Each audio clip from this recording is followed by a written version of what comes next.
Hello दोस्तों, नमस्कार। आप सभी का एक बार फिर से बहुत बहुत स्वागत है आप सभी के अपने YouTube channel dear maths sir पर। तो दोस्तों, आज के इस वीडियो में आप सभी के लिए बहुत ही महत्वपूर्ण क्लास मैं आप सभी के सामने लेकर आया हूं। यहां पर मैं आपको मात्र 25 प्रश्न बताने वाला हूं। आप लोगों से एक ही रिक्वेस्ट करूंगा कि यदि चैनल पर नए हैं तो चैनल को सब्सक्राइब करें और इस क्लास को आप सभी लोग पूरा अटेंड करिए, क्योंकि 25 प्रश्न यहाँ पर जो आपको मैं बताने वाला हूँ वो बहुत ही ज्यादा इंपॉर्टेंट है। तो एक भी प्रश्न आप लोग मिस मत करिए, स्किप मत करिए, ठीक है।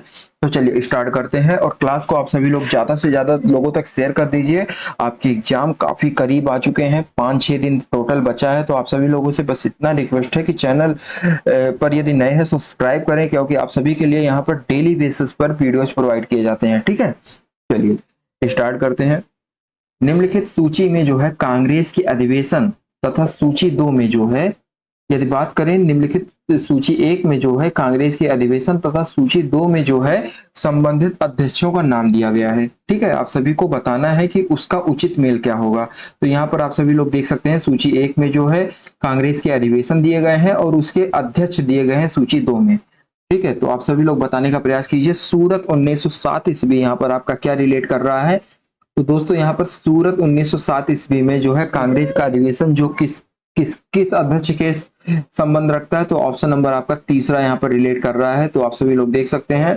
और बात करें लखनऊ 1916 ईस्वी में जो कांग्रेस का अधिवेशन हुआ था वो किस नेता से संबंध रखता है, तो यहाँ पर दोस्तों आपका जो राइट आंसर हो जाएगा ऑप्शन नंबर आपका यहाँ पर चौथे से रिलेट करेगा, ठीक है। और बात करें दोस्तों कानपुर 1925 ईस्वी की, तो ये आपका रिलेट करेगा सरोजनी नायडू से। जी हाँ दोस्तों, ऑप्शन नंबर दूसरे से रिलेट करेगा। और बात करें दोस्तों यहाँ पर काकीनाडा की, तो ये 1923 ईस्वी का अधिवेशन जो है ये मौलाना मोहम्मद अली से संबंध रखता है। तो ऑप्शन नंबर पहले से, ठीक है। चलिए आप सभी लोग देख सकते हैं ऑप्शन नंबर आपका जो यहाँ पर पहला वाला है यहाँ पर बिल्कुल करेक्ट हो जाएगा। आप लोग चाहे तो एक इसका स्क्रीनशॉट भी ले सकते हैं, ठीक है। चलिए उम्मीद करता हूं कि आप सभी लोगों को समझ में आया होगा। बढ़ते हैं अगले प्रश्न की तरफ। अगला प्रश्न है निम्नलिखित में से कौन से जोड़े सही हैं। भारतीय सरकार अधिनियम 1919 दैंड शासन, क्या ये जोड़ा सही है। तो दोस्तों ये जोड़ा आपका गलत है। काफी सारे लोग यही बता रहे हैं कि ये जोड़ा गलत है। तो दोस्तों यहाँ पर आप सभी लोग ध्यान में रखिए कि ऑप्शन नंबर यहाँ पर पहला वाला जोड़ा जो है ये सच में गलत है। दूसरे जोड़े की बात करें इंडियन काउंसिलिंग एक्ट जो कि 1909 ईस्वी में प्रांतीय स्वायत्तता यहाँ पर आपका जो बताया जा रहा है बिल्कुल करेक्ट है दोस्तों।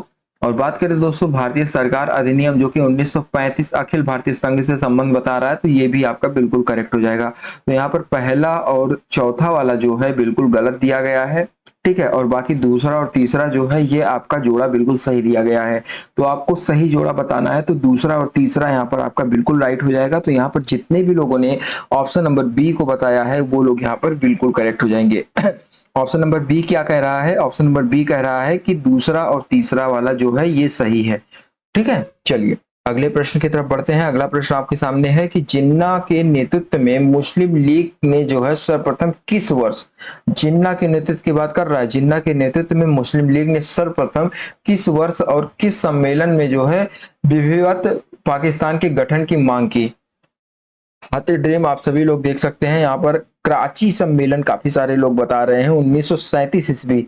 तो दोस्तों यहाँ पर जितने भी लोगों ने बताया है ऑप्शन नंबर बी को आप सभी लोग ध्यान में रखिए। ऑप्शन नंबर बी आपका यहाँ पर बिल्कुल करेक्ट है। 1940 ईस्वी लाहौर का सम्मेलन यहाँ पर आपका बिल्कुल करेक्ट हो जाएगा दोस्तों। चलिए अगले प्रश्न को देखते हैं। अगला प्रश्न आपसे क्या पूछा जा रहा है, ध्यान से देखिए। पाकिस्तान शब्द जो है इसका संबंध कौन है, कौन था, मतलब पाकिस्तान शब्द का निम्नलिखित में से कौन संबंध रखता है। तो लियाकत अली, रहमत अली, मोहम्मद अली या मोहम्मद अली जिन्ना। तो दोस्तों यहाँ पर जितने भी लोगों ने बताया है पाकिस्तान शब्द का संबंध जो किससे है, तो वो है आपका रहमत अली जी से, ठीक है। चलिए अगला प्रश्न है सन 1857 का विद्रोह प्रारंभ होने पर जो है सिपाहियों की एक कार्रवाई ने सैनिकों की बगावत, ठीक है, सैनिकों की बगावत को एक क्रांतिकारी युद्ध का रूप दे दिया। वह कार्यवाही क्या थी। आप सभी लोग एक बार क्वेश्चन ध्यान से पढ़िए। क्वेश्चन अगर समझ में आता है तो आंसर आप सभी को आसानी से याद रहेगा। 1857 ईस्वी का जो विद्रोह प्रारंभ होने पर सिपाहियों की एक कार्रवाई ने जो है सैनिकों की बगावत को एक क्रांतिकारी युद्ध का रूप दे दिया। वह कार्यवाही क्या थी। तो दोस्तों यहाँ पर जितने भी लोगों ने बताया है ऑप्शन नंबर यहाँ पर ए को वो लोग यहाँ पर बिल्कुल करेक्ट हो जाएंगे। ऑप्शन नंबर ए क्या है, विद्रोह सैनिकों द्वारा जो है मुगल बादशाह बहादुर शाह को भारत का बादशाह घोषित करना। ठीक है, विद्रोह यही था कि सैनिकों द्वारा जो है मुगल बादशाह बहादुर शाह को भारत का बादशाह घोषित करना, ये चीज था। ठीक है, विद्रोह यही जो है क्रांतिकारी युद्ध का रूप ले लिया।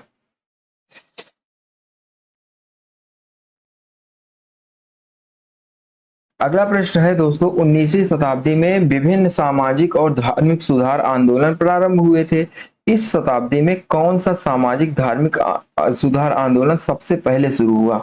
19वीं शताब्दी की बात हो रही है दोस्तों। 19वीं शताब्दी में विभिन्न सामाजिक और धार्मिक सुधार जो है आंदोलन ये प्रारंभ हुए थे। इस शताब्दी में कौन सा सामाजिक धार्मिक सुधार आंदोलन सबसे पहले शुरू हुआ? तो दोस्तों यहाँ पर जितने भी लोगों ने बताया है ऑप्शन नंबर डी को वो लोग यहाँ पर बिल्कुल करेक्ट हो जाएंगे, ब्रह्म समाज। जी हाँ दोस्तों, ब्रह्म समाज आपका यहाँ पर बिल्कुल राइट हो जाएगा। उत्तर प्रदेश में प्रथम खेल जो है गांव की स्थापना की गई थी। उत्तर प्रदेश में प्रथम खेल गांव की स्थापना की गई थी आगरा में, इलाहाबाद में, मेरठ में या लखनऊ में? तो दोस्तों यहाँ पर जितने भी लोगों को पता है बताने का प्रयास करें। तो दोस्तों यहाँ पर जितने भी लोगों ने बताया है आगरा, जी हाँ दोस्तों, आगरा में वो लोग यहाँ पर बिल्कुल करेक्ट हो जाएंगे। उत्तर प्रदेश में प्रथम खेल गांव की स्थापना दोस्तों आगरा में हुई। ठीक है, आगरा में की गई थी। मैं आपको बताना चाहूंगा कि उत्तर प्रदेश में जो है प्रथम खेल गांव की जो स्थापना है वो आगरा में की गई थी। और इसके अतिरिक्त जो है आगरा शहर के विकास को लेकर जो है यूपी सरकार द्वारा जो है आगरा महायोजना जो कि 2021 में तैयार की गई। तो आप सभी लोग यहाँ पर ध्यान में रखिए, 2021 में आगरा महायोजना जो है यूपी सरकार द्वारा तैयार की गई। तो आप सभी लोगों के लिए ये इंपॉर्टेंट है। चलिए अगले प्रश्न की तरफ बढ़ते हैं। ऑप्शन नंबर ए आप लोग टिक कर लीजिए। अगला प्रश्न आप सभी के सामने है, उत्तर प्रदेश शासन की आय का सबसे बड़ा भाग प्राप्त होता है। तो आय का जो सबसे बड़ा भाग है वो कहाँ प्राप्त होता है? तो आप सभी का ऑप्शन नंबर बी देखिए, सामान्य व्यापार कर से। उत्तर प्रदेश शासन की आय का सबसे बड़ा भाग जो है सामान्य व्यापार कर से जो है यहाँ से प्राप्त होता है। अगला प्रश्न है, कोलकाता में मदर टेरेसा द्वारा स्थापित की होम फॉर द ड्राइंग को किस नाम से पुकारा जाता है? कोलकाता में मदर टेरेसा द्वारा स्थापित the home for the dying को किस नाम से पुकारा जाता है? तो अंतिम दिया, जीवन मृत्यु, निर्मल हृदय, आशा ज्योति। तो दोस्तों यहाँ पर जितने भी लोगों ने बताया है ऑप्शन नंबर सी को वो लोग यहाँ पर बिल्कुल करेक्ट हो जाएंगे। निर्मल हृदय के नाम से पुकारा जाता है मदर टेरेसा को।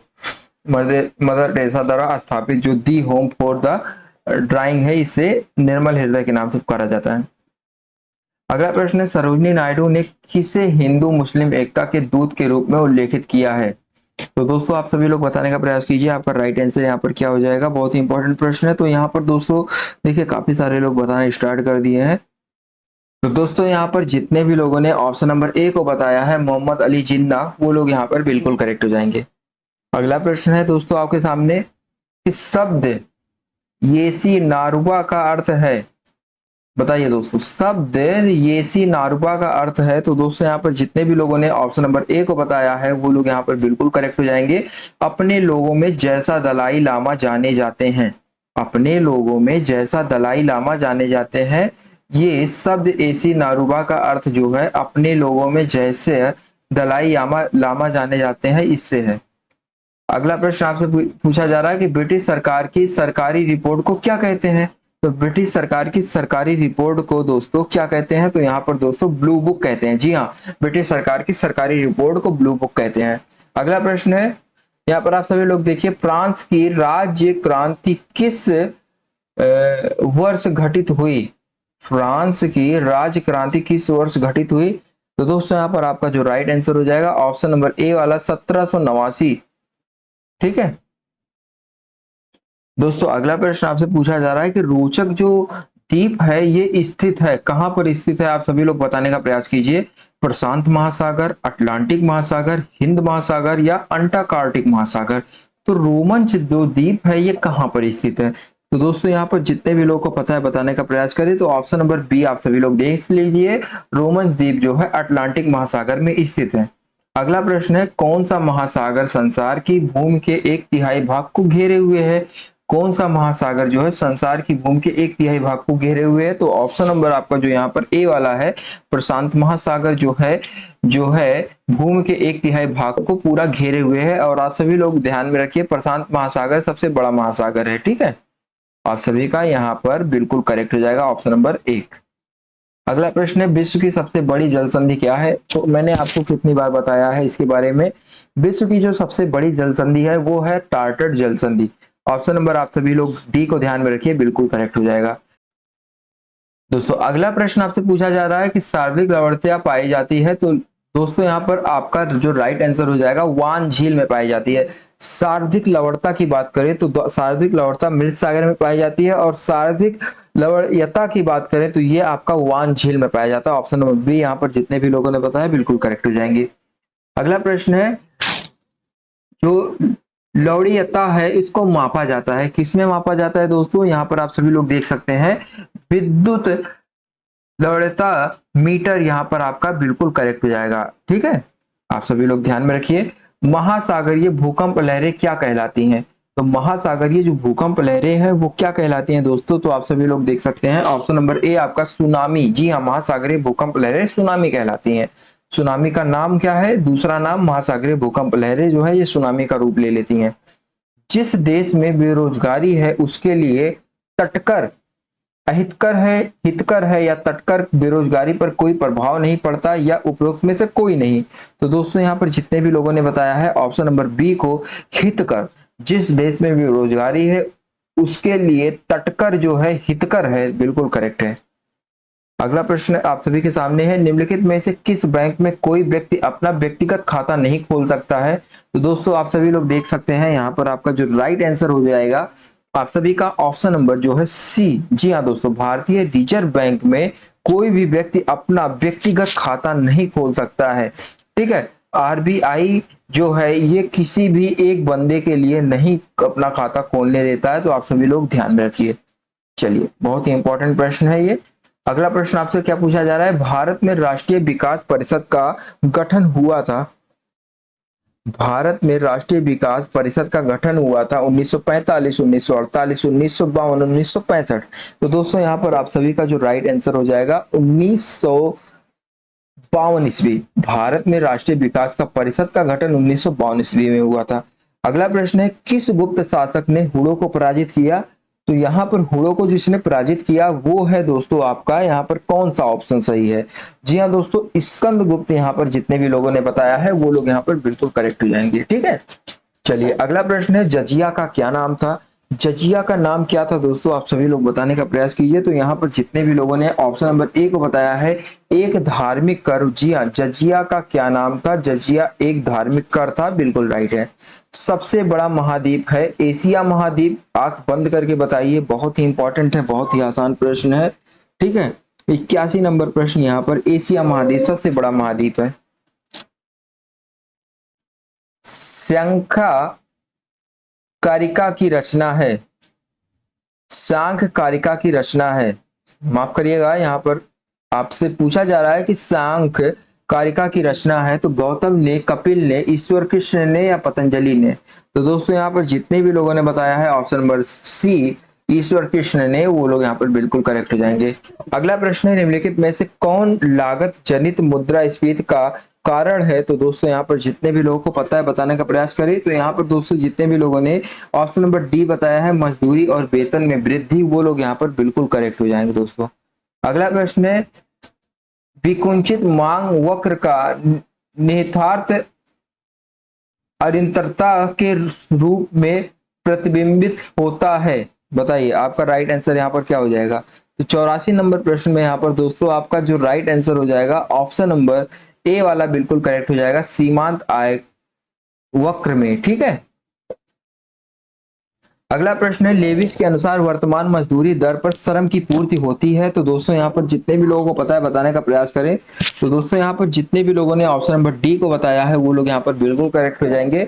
पूर्णतया लोचदार यहाँ पर आपका बिल्कुल करेक्ट हो जाएगा। ठीक है, लेविस के अनुसार जो है वर्तमान मजदूरी दर पर श्रम की पूर्ति होती है, पूर्णतः लोचदार होती है। ठीक है, 85 नंबर प्रश्न ऑप्शन नंबर डी आपका राइट है। अर्थशास्त्रियों का कार्य जो है अनुसंधान एवं व्याख्या करना है। अर्थशास्त्रियों का जो कार्य है वो अनुसंधान एवं व्याख्या करना है, ना कि समर्थन अथवा निंदा करना। तो यह कथन किससे संबंधित है? तो दोस्तों ये कथन संबंधित है किससे? तो ऑप्शन नंबर आप सभी का रॉबिन्स, आप सभी लोग देख सकते हैं, बिल्कुल करेक्ट हो जाएगा रॉबिन्स से। ठीक है।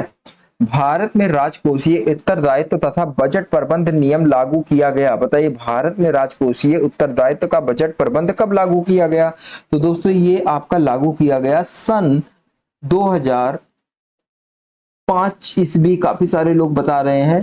तो दोस्तों आप सभी लोग एक चीज और नोटिस कर लीजिए कि लागू जो हुआ था ये 5 जून सन 2004 ईस्वी में जो लागू हुआ था। ठीक है, तो आप सभी लोग ध्यान में रखिए, 5 जून सन 2004 ईस्वी में लागू हुआ था, ये चीज आप लोग ध्यान में रखिए। काफी सारे लोग 2005 बता रहे हैं, तो वो लोग गलत हैं। ऑप्शन नंबर बी आपका यहाँ पर राइट है। अगला प्रश्न है ऑपरेशन, सही से देखिए, ध्यान से देखिए दोस्तों, ऑपरेशन फ्लड का संबंध किससे है? बाढ़ नियंत्रण, सिंचाई योजना, खाद्यान्न भंडार, दूध उत्पादन एवं वितरण। तो दोस्तों यहाँ पर जितने भी लोगों ने दूध उत्पादन एवं वितरण को बताया है वो लोग यहाँ पर राइट हो जाएंगे।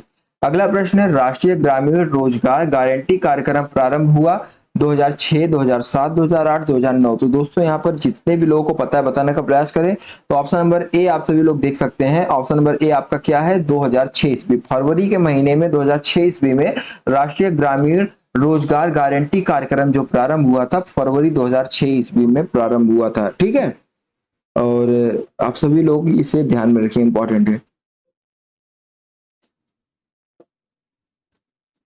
बहुत ही अच्छा प्रश्न आपके सामने आ चुका है।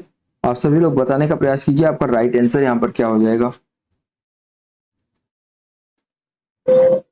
यदि बात करें विश्व व्यापार संगठन, विश्व व्यापार संगठन जिसे हम लोग क्या कहते हैं? WTO कहते हैं। तो आप सभी लोग बताने का प्रयास कीजिए विश्व व्यापार संगठन की स्थापना कब हुई? तो WTO की स्थापना दोस्तों कब हुई? यहाँ पर आप सभी लोग ध्यान में रखिए 1 जनवरी सन 1995 ईस्वी। तो आप सभी लोग यहाँ पर ऑप्शन नंबर बी को देख सकते हैं, बिल्कुल करेक्ट हो जाएगा। ठीक है, चलिए अगले प्रश्न को देखते हैं। आंतरिक संतुलन की प्राप्ति हेतु व्यय अंतरण नीति का प्रस्ताव किसने किया? तो आप सभी लोग देखिए और बताने का प्रयास कीजिए, आपका राइट आंसर यहाँ पर क्या है? तो ऑप्शन नंबर आपका सी वाला जो है जोहान्स यहाँ पर बिल्कुल करेक्ट हो जाएगा। ठीक है, अगला प्रश्न आपसे पूछा जा रहा है, ध्यान से देखिए। भारतीय जनसंख्या की वृद्धि दर की दृष्टि से कौन सा वर्ष महान विभाजन वर्ष माना जाता है? तो दोस्तों भारतीय जनसंख्या की वृद्धि दर की दृष्टि से यदि देखा जाए तो वर्ष महान विभाजन वर्ष माना जाता है। तो ऑप्शन नंबर आपका बी वाला बिल्कुल करेक्ट हो जाएगा, 1921 ईस्वी। ठीक है, शुद्ध विदेशी मुद्रा उपार्जन में सर्वाधिक योगदान किसका रहा? तो शुद्ध विदेशी मुद्रा जो है इसका उपार्जन में सबसे अधिक योगदान किसका रहा? तो कपड़ा उद्योग, हस्तशिल्प उद्योग, आभूषण उद्योग या विनिर्माण उद्योग। तो ऑप्शन नंबर आप सभी का यहाँ पर जो है कपड़ा उद्योग यहाँ पर बिल्कुल करेक्ट हो जाएगा। शुद्ध विदेशी मुद्रा उपार्जन में सबसे अधिक योगदान कपड़ा उद्योग का रहा। अगला प्रश्न आप सभी का क्या पूछा जा रहा है, ध्यान से देखिए।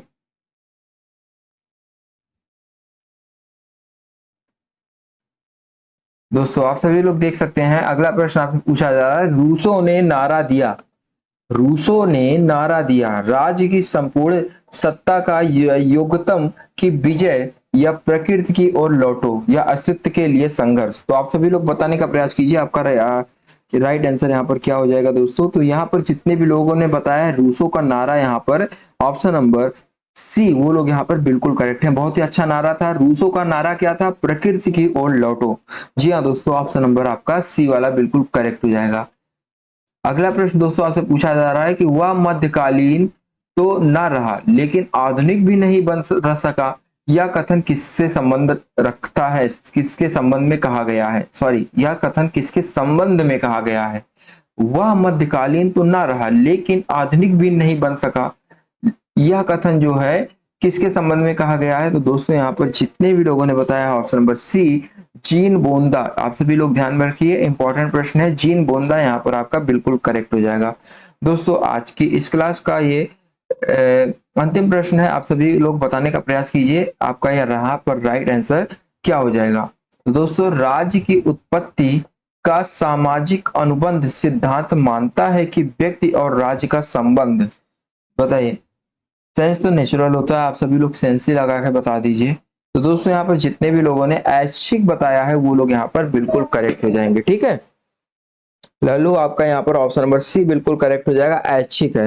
राज्य की उत्पत्ति का सामाजिक अनुबंध सिद्धांत मानता है कि व्यक्ति और राज्य का संबंध जो है वो ऐच्छिक है, तो ऑप्शन नंबर सी आपका यहाँ पर राइट हो जाएगा। दोस्तों आज की ये क्लास आप सभी कैसी लगी कमेंट करके जरूर बताएं, और जितने भी लोग चैनल पर नए हैं चैनल को सब्सक्राइब करें, बेल आइकन को प्रेस करें, ऑल वाला क्लिक कर दें, ठीक है। और आप सभी लोगों से रिक्वेस्ट है कि वीडियो को ज्यादा से ज्यादा लोगों तक शेयर करें, वीडियो अच्छा लगा हो तो लाइक करें, और आप सभी को क्या समझ में नहीं आया उसको आप कमेंट बॉक्स में पूछ सकते हैं, और वीडियो कैसा लगा उसके लिए भी आप कमेंट कर सकते हैं।